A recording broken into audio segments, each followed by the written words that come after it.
तो आज हम लोग बात करेंगे, बल्क शुरू कर रहे हो आप तो सबसे एफिशिएंट तरीका क्या है उस बल्क को कैरी आउट करने का बिना एक्सेस फैट हमारी बॉडी में एक्यूमुलेट किए हुए। इसी के साथ साथ हम वीडियो के एंड में बात करेंगे कि बल्क को खत्म कब करना है, क्या ट्रैक करना है हमें, जिससे कि हमें पता चले कि हमें बल्क कब एंड करना चाहिए। तो शुरू करते हैं the most talked about point से। क्या बल्क करना जरूरी है? बिना बल्क किए हुए बॉडी क्या बन ही नहीं सकती? और क्या हमारे फिटनेस जर्नी में वो बल्किंग प्रोसेस करना जरूरी है? तो ये पॉइंट समझाने के लिए मैं सबसे पहले आपको बताना चाहूंगा कि बल्क एग्जैक्टली होता क्या है। देखो, जब भी हम कुछ भी खाना कंज्यूम कर रहे हैं तो जो भी न्यूट्रिएंट्स हमारे बॉडी को पहुंच रहे हैं, सबसे पहले हमारी बॉडी का काम है उन न्यूट्रिएंट्स को लेकर प्राइमरी फंक्शंस को कैरी आउट करना, जैसे कि ब्रीदिंग, ब्लड पंपिंग, हमारी बॉडी का टेम्परेचर कंट्रोल में रखना, so on and so fourth. ये हमारी बॉडी का प्राइमरी फंक्शन है। उसके बाद आता है मसल बिल्डिंग, एक्सरसाइज, ट्रेनिंग। तो ये जो बल्किंग, कटिंग, बॉडी बिल्डिंग, इससे हमारी बॉडी को कोई लेना देना नहीं है। हमारी बॉडी का प्राइमरी फंक्शन जो है वो है जिंदा रहना, सांस लेते रहना, चलना फिरना, बात करना, सोचना। अभी हम हमारी बॉडी को जो न्यूट्रिएंट्स पहुंचा रहे हैं, फॉर एग्जांपल हम 1000 कैलोरीज कंज्यूम कर रहे हैं और वो सारी 1000 कैलोरीज यूटिलाइज हो रही है ये सारी चीजों में, ट्रेनिंग में, एक्सरसाइज में, भागने दौड़ने में, so on and so fourth. अभी अगर हम 1200 कैलोरीज कंज्यूम कर रहे हैं तो हमारी बॉडी की रिक्वायरमेंट 1000 है, उसके ऊपर हम 200 कैलोरीज और एक्स्ट्रा कंज्यूम कर रहे हैं। This is known as bulking. ये 200 एक्स्ट्रा कैलोरीज जो हम कंज्यूम कर रहे हैं, हमारी बॉडी इससे मसल बिल्ड करेगी, इससे एक्स्ट्रा टिश्यूज बिल्ड करेगी और इस प्रोसेस को कहा जाता है बल्किंग। और बल्क भी दो तरीके के होते हैं। एक होता है लीन बल्क, जिसकी मैं भी बात कर रहा हूँ। हमारी बॉडी की फॉर एग्जांपल रिक्वायरमेंट 1000 है, हम 1200 हमारी बॉडी को कैलोरीज पहुंचा रहे हैं, कह सकते हैं इसे लीन बल्किंग, एक्स्ट्रा 200-250 कैलोरीज पहुंचा रहे हैं। लेकिन इसके अलावा एक दूसरी तरीके का बल्किंग है जिसे कहते हैं डर्टी बल्किंग। इस प्रोसेस में अगर हमारी बॉडी की रिक्वायरमेंट 1000 है तो हम 1500, 1800, एट टाइम्स 2000 भी पहुंचा रहे हैं। 1000 कैलोरीज का हम सरप्लस कर रहे हैं। इस प्रोसेस में होता यह है कि हाँ, आप जब कट करोगे तो आप थोड़ा सा ज्यादा हो सकता है मसल गेन करोगे अपने कट के बाद, लेकिन जब आप उस बल्क प्रोसेस में हो, डर्टी बल्किंग के दौरान, आप मसल से ज्यादा फैट एक्यूमुलेट करोगे, क्योंकि आपने बहुत जल्दी बहुत ज्यादा कैलोरीज अपनी बॉडी को पहुंचाई है, जिससे कि बहुत ज्यादा फैट हमारी बॉडी ने एक्यूमुलेट कर लिए। तो ये जो प्रोसेस है काफी लोग करते हैं, लेकिन मैं पर्सनली रिकमेंड नहीं करता किसी को, ना ही मैं पर्सनली इस चीज को करता हूँ। मैं थ्रू आउट द ईयर अगर बल्क कर रहा हूँ तो लीन बल्क फॉलो करता हूँ। 250, 300, max to max 400 calories surplus पे रहता हूं मैं, जिससे कि बॉडी का फैट परसेंटेज 14-15 से ऊपर ना हो, बहुत ज्यादा मोटा वगैरह ना दिखूं, कपड़े वगैरह पहन रहा हूं मैं, चाहे वो फिट कपड़े भी पहनूं, इनफैक्ट लीन दिखूं मैं थ्रू आउट द ईयर मेरे बल्क के दौरान भी। तो ये चीज मैं फॉलो करता हूँ। इसका ये एक डाउन साइड है कि आप धीरे धीरे बढ़ते हो, लेकिन आपकी कांस्टेंट ग्रोथ होती रहती है फर्स्ट एंड फॉरमोस्ट। और आपके बल्क के दौरान आप बहुत ज्यादा लेजी और स्लॉपी और लेथार्जिक फील नहीं करते हो, क्योंकि आपकी बॉडी में बहुत ज्यादा फैट नहीं है। और फैट होने के कारण एट टाइम्स थोड़ा सा हम लेजी फील करते हैं, डेली एक्टिविटीज कैरी आउट करने में थोड़ा सा हम स्लो हो जाते हैं, क्योंकि हमारी बॉडी का वेट बढ़ चुका है, एक्स्ट्रा वेट कैरी कर रहे हैं हम। तो अभी जिम में चलते हैं, वर्कआउट कैरी आउट करते हैं, और जिम में आप लोगों को मैं बताऊंगा कि कौन सी 2 चीजें हैं जो आपके पास होना जरूरी है बल्क के दौरान। 2 इंस्ट्रूमेंट्स बताऊंगा मैं आपको। ये 2 इंस्ट्रूमेंट्स क्या है, किस तरीके से हमारी ये हेल्प करते हैं हमारा बल्क स्मूथली कैरी आउट करने में, इस चीज के बारे में बात करेंगे। इसी के साथ साथ हम बात करेंगे, क्या हमें सिर्फ जिंदगी भर बल्किंग कटिंग ही करते रहना है? क्या बॉडी बनने के बाद हम मेंटेन नहीं कर सकते? ये हमें कब पता चलेगा कि हाँ ठीक है, अभी अच्छी खासी बॉडी बन गई है, अब हमें बॉडी को बस मेंटेन रखना है, डर्टी बल्किंग, लीन बल्किंग, कटिंग वगैरह ये सब में नहीं पड़ना है अभी? तो ये हमें कब पता चलेगा? इन सारी चीजों के बारे में हम बात करेंगे ट्रेनिंग के बाद। तो सी यू इन द जिम।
अब बात करते हैं वो दो इंस्ट्रूमेंट्स की जो मैंने आपको कहा था कि आपके पास होना ज़रूरी है आपके बल्क के दौरान। वैसे तो ईयर राउंड आपके पास होना चाहिए, लेकिन स्पेशली बल्क के दौरान आपके पास ये होना ज़रूरी है। नंबर 1 किचन वेइंग स्केल और number 2 weighing machine. Kitchen weighing scale इसलिए क्योंकि आप जो भी फूड कंज्यूम कर रहे हो, जो भी मील्स कंज्यूम कर रहे हो आपके बल्क के दौरान, वो आपको जितनी रिक्वायरमेंट है उससे ज़्यादा कंज्यूम करना है। तो वो जब आप वे करोगे अपने मील्स को और कंज्यूम करोगे तो आपको आसानी होगी सरप्लस कैलोरीज कंज्यूम करने में। और दूसरी और सबसे इम्पोर्टेंट चीज़, आप ये एक्सपेक्ट कर रहे हो अपने बल्क के दौरान कि आपका बॉडी वेट कंसिस्टेंटली इंक्रीज़ हो week after week, month after month. तो इसको आप एफिशिएंटली ट्रैक कर पाओगे जब आपके पास वेइंग मशीन है घर पे। अब आप ये कहोगे कि अरे वेइंग मशीन तो मेरे जिम में भी है, वेइंग मशीन तो कहीं और भी है जहाँ पे मैं वेट चेक कर सकता हूँ हर 1-2 दिन में, 3 दिन में, हफ्ते में। घर पे होने की क्या ज़रूरत है? वेइंग मशीन घर पे होने की क्या ज़रूरत है, इसका रीज़न आपको मैं बताऊँगा इस सेट के बाद।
तो जैसे कि मैं कह रहा था, वेइंग मशीन आपके घर पे होना इसीलिए ज़रूरी है क्योंकि आपका बॉडी वेट, आपका एक्यूरेट बॉडी वेट आपको early morning empty stomach check करना है।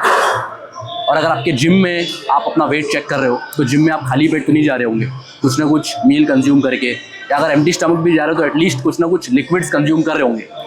इसके कारण आपका वेट फ्लक्चुएट होता रहता है, आपको एक्यूरेट बॉडी वेट ट्रैक करने में थोड़ी सी दिक्कत होती है।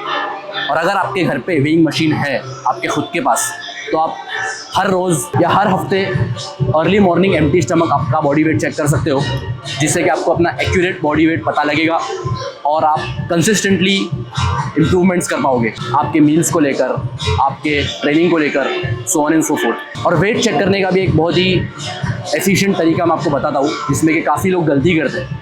फॉर एग्जांपल, अगर आप हर 2 हफ्ते में अपना बॉडी वेट चेक कर रहे हो, डे 14 पे, डे 15 पे और डे 16 पे ये तीनों दिन बॉडी वेट अपना चेक करना है, अर्ली मॉर्निंग एम्प्टी स्टमक, और वो तीनों दिन का एवरेज निकालना है, वो आपका करंट एक्यूरेट बॉडी वेट होगा। और तीनों दिन ये ध्यान में रखना है कि एक रात पहले या एक दिन पहले आपने जो भी मील्स कंज्यूम किए थ्रू आउट द डे, वो तीनों दिन कोशिश करना 100% ना हो तो एटलीस्ट 80-90% सिमिलर हो। अगर आपका वेट बढ़ रहा है, वेल एंड गुड, अच्छी बात है, बढ़ना चाहिए बल्क के दौरान। अगर हर 2 हफ्ते, 3 हफ्ते, 4 हफ्ते बाद भी आपका वेट उतना ही है, तो आप अपनी कैलोरीज इंक्रीज़ करोगे। आपका वेट अगर घट रहा है तो आपको ये पता लगेगा ठीक है मैं डेफिसिट में शायद कैलोरीज कंज्यूम कर रहा हूँ, तो आप अपनी कैलोरीज को उसके हिसाब से एडजस्ट करोगे।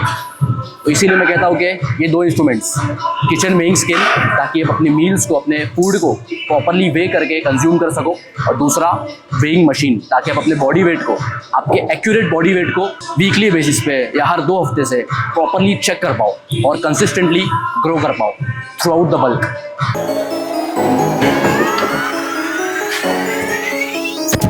तो अब बात करते हैं कि बल्क शुरू कब करना है। देखो, बहुत ही सिंपल फंडा है जो कि मैं अपनाता हूँ बल्क शुरू करने से पहले।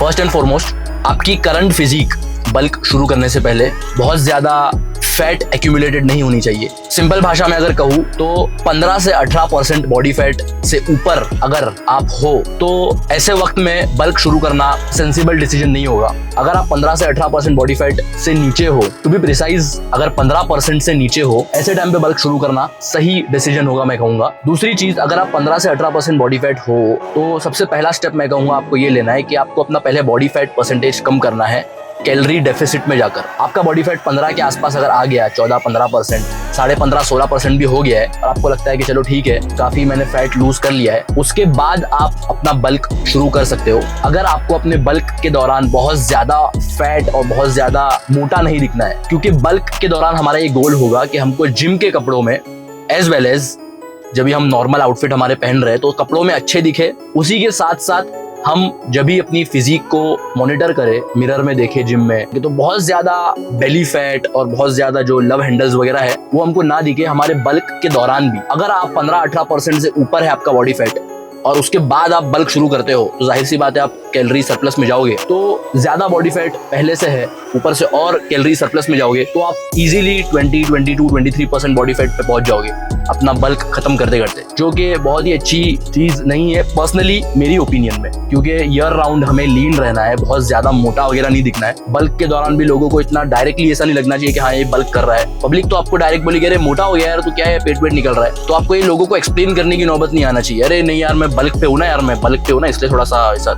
आपको फिजिक अपनी ऐसी मेंटेन रखनी है कि आपको ईयर राउंड आप लीन रहे, लेकिन उसी के साथ साथ स्लाइटली अपनी कैलोरीज को सरप्लस में रखे और मसल मास में भी इजाफा होते रहे। दूसरी चीज मैं ये देखता हूँ अपने बल्क के दौरान भी विजिबल एब्स मेंटेन होना चाहिए थ्रू आउट द बल्क। बहुत ज्यादा डीप एब्स ना भी हो तो एटलीस्ट अगर मैं अपना शर्ट निकालूं और आईने में देखूं तो अपर एब्स तो एटलीस्ट विजिबल होना चाहिए। लेकिन मोटा मोटा आपको यही ध्यान में रखना है कि आपका बॉडी फैट परसेंटेज 15 से 18% से ऊपर ना हो बिफोर स्टार्टिंग योर बल्क। दूसरी चीज, आपको अपना बल्क एंड कब करना है। अब बल्क आपने शुरू तो कर लिया, ठीक है, कैलोरी सरप्लस में खा रहे हो, अपना मेजर वगैरह कर रहे हो, सारी चीजें मील्स वगैरह, वेट भी आपका धीरे धीरे बढ़ रहा है, ट्रेनिंग वगैरह भी कर रहे हो। बल्क आपको तभी बंद करना है जब आपको लग रहा है ठीक है मैं भी 6-8 महीने से बल्क कर रहा हूँ और अच्छा खासा गेन कर लिया है मैंने, वेट भी मेरा इंक्रीज हो रहा है। बल्क आपको तभी बंद करना है और कट करना शुरू करना है जब आपका बॉडी फैट परसेंटेज, जैसे कि मैंने कहा, फिर से 16-18% तक पहुंच जाए।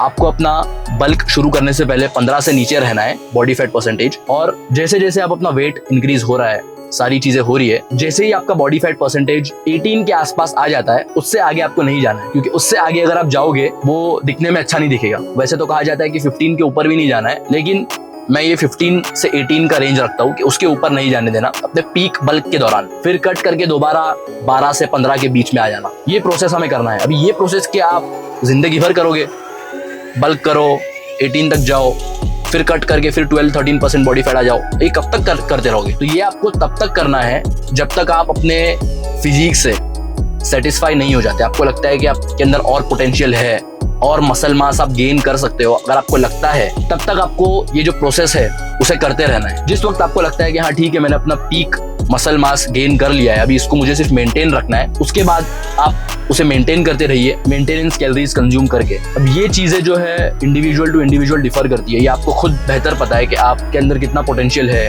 आप और मसल मास गेन कर सकते हो या नहीं कर सकते हो, क्या आप और मेहनत कर सकते हो, क्या आप अपना 100% दे रहे हो अपने डाइट को लेकर, ट्रेनिंग को लेकर, जो भी चीजें आप कर रहे हो, ये आपके बल्क के दौरान, आपके कट के दौरान, ये चीजें हर इंडिविजुअल के लिए डिफर करती है। ये जवाब आपको खुद से पूछना है कि क्या मैं इस फिजिक से सेटिस्फाइड हूँ, अब इससे ज्यादा मुझे नहीं लगता कि और मसल मास गेन मुझे करना है। उसके बाद आपको जो है उसको मेंटेन करना है, मेंटेनेंस कैलोरीज कंज्यूम करके। एंड में आपको बस एक चीज बोलना चाहूंगा जो कि बहुत इंपॉर्टेंट है बल्क के दौरान, वेट आपका जो भी है, आपको जिस भी वेट तक पहुंचना है, जो भी आपका गोल है, वहां तक पहुंचने में बहुत ज्यादा जल्दबाजी ना कीजिए। धीरे धीरे अपना वेट इंक्रीज करना, इससे फायदा ये होगा कि आप बहुत ज्यादा फैट एक्यूमुलेट नहीं करोगे अपनी बॉडी में। कैलोरी सरप्लस में बहुत ज्यादा एक साथ जाने से हो सकता है आपके वेट में बहुत इजाफा हो बहुत जल्दी, लेकिन उसमें होगा ये कि आप मैक्सिमम फैट गेन करोगे इस प्रोसेस में, जो कि आपको थोड़ा सा लेजी, लेथार्जिक और स्लॉपी बनाएगा। तो हमें अपने बल्क के दौरान ये ध्यान रखना है कि हमें आउट ऑफ शेप जरा भी नहीं जाना है। हम पावर लिफ्टिंग नहीं कर रहे, हम स्ट्रॉन्गमैन कॉम्पिटिशंस नहीं खेल रहे, हम प्रॉपर बॉडी बिल्डिंग स्टाइल में बल्क कर रहे हैं। तो हमें प्रॉपर शेप में रहना है साल के 12 महीने, उसी के साथ साथ मसल भी गेन करना है और फैट को भी कंट्रोल में रखना है। तो इसीलिए प्रोसेस को जितना हो सके उतना धीरे धीरे आराम से इत्मीनान से ले जाइए, जिससे कि आप फैट बहुत ज्यादा गेन नहीं करोगे और मसल भी गेन करते रहोगे थ्रू आउट द प्रोसेस। और जब आप कट करोगे तो आपको बहुत ज्यादा दिक्कत नहीं होगी आपके फैट को कट करने में। अभी कहने को तो बहुत कुछ है बल्क को लेकर, लेकिन वीडियो बहुत ज्यादा लंबी हो जाएगी। लेकिन चिंता की कोई बात नहीं है, आगे भी मैं वीडियोस बनाता रहूंगा बल्क को लेकर, क्योंकि इस साल के बचे हुए महीने हम बल्क करने वाले और प्रॉपर तगड़ा planned as well as calculated bulk करने वाले हैं। तो आगे की भी जो चीजें हैं वो मैं डॉक्यूमेंट करूंगा, डाइट को लेकर, ट्रेनिंग को लेकर, क्या चेंजेस कर रहा हूँ मैं डाइट में, अलग अलग तरह की वीडियोस आएंगी, full day of eating, training कैसी मेरी है, बल्क के दौरान स्ट्रेंथ में इजाफा हो रहा है नहीं हो रहा है, फैट वगैरह मैं एक्यूमुलेट कर रहा हूँ तो कितना कर रहा हूँ, बॉडी फैट परसेंटेज कितना तेजी से बढ़ रहा है, उसको मैं कैसे कंट्रोल में रख रहा हूँ, so on and so fourth. ये सारी चीजें इस बल्क में मैं डॉक्यूमेंट करने वाला हूँ। तो साथ में बल्क करते हैं, proper calculated as well as planned bulk करते हैं और साथ में ग्रो करते हैं। तो अगर आपने अब तक इस चैनल को सब्सक्राइब नहीं किया है, पहली बार मेरी वीडियो देख रहे हो, तो इस कम्युनिटी से जरूर जुड़िए और fitness as well as mindset में तगड़ा इजाफा कीजिए। मिलता हूं आपसे बहुत जल्द नेक्स्ट वीडियो में। Until then keep pushing.